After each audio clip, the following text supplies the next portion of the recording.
इंसान अपने सपनों का घर खरीदने में अपनी आधी जिंदगी बिता देता है। बहुत से लोग तो ऐसे भी हैं जिन्हें उनके जीवन में अपनी छत नसीब ही नहीं होती। डेरेक व मारिया ब्रोस भाग्यशाली थे जो उन्होंने अपने सपनों का घर खरीद लिया था। अमेरिका के न्यूजर्सी में स्थित एक पॉश इलाके वेस्टफील्ड में डेरेक ने $13,55,657 में ये घर खरीदा तथा $1,00,000 इसके ऊपर खर्च किए। डेरेक अपनी पत्नी मारिया और 3 बच्चों के साथ जल्द से जल्द इस 6 बेडरूम वाले शानदार घर में शिफ्ट होना चाहता था।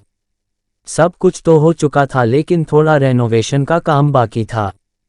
यहाँ तक सब ठीक था। डेरेक और उसका परिवार अपने नए घर को लेकर काफ़ी उत्साहित थे। तभी डेरेक के साथ कुछ ऐसा हुआ जिसने उनकी रातों की नींद उड़ा दी।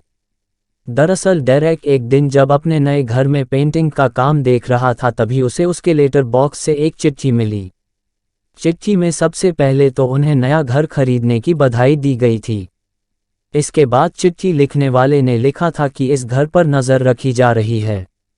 लिखने वाले का दावा था कि उसकी पुश्तें इस घर पर नज़र रखे हुए हैं। 1920 के दशक से उसके दादा ने इस घर पर नज़र रखी, 1960 के बाद उसके पिता ने तथा अब वो इस घर पर नज़र रखे है।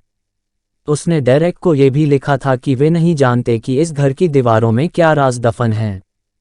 चिट्ठी लिखने वाले ने अपने नाम की जगह डी वॉचर लिखा था। चिट्ठी को लेकर डेरेक ने पुलिस में शिकायत भी की लेकिन चिट्ठियों को सिलसिला नहीं रुका। अब तो डेरेक को चिट्ठियों में धमकियां मिलने लगी थीं। चिट्ठी लिखने वाला खुद को उनका पड़ोसी बताता था तथा उसे डेरेक और उसके परिवार से जुड़ी हर छोटी बड़ी जानकारी का पता था। वो डेरेक के बच्चों को यंग ब्लड कहकर संबोधित करता था तथा धमकी देते हुए उसे उनका ख्याल रखने को कहता था। इन चिट्ठियों को लेकर काफ़ी छानबीन हुए, पड़ोसियों से पूछताछ की गई और डेरेक ने उस वॉचर का पता लगाने के लिए एक एक्स FBI ऑफिसर को प्राइवेट जासूस के तौर पर भी रखा। लेकिन इन सब से कुछ फ़ायदा ना हुआ। अंत में हार कर डेरेक को ये घर घाटे में बेचना पड़ा। $14,00,000 से ज़्यादा का घर उसने $959,000 में बेच दिया।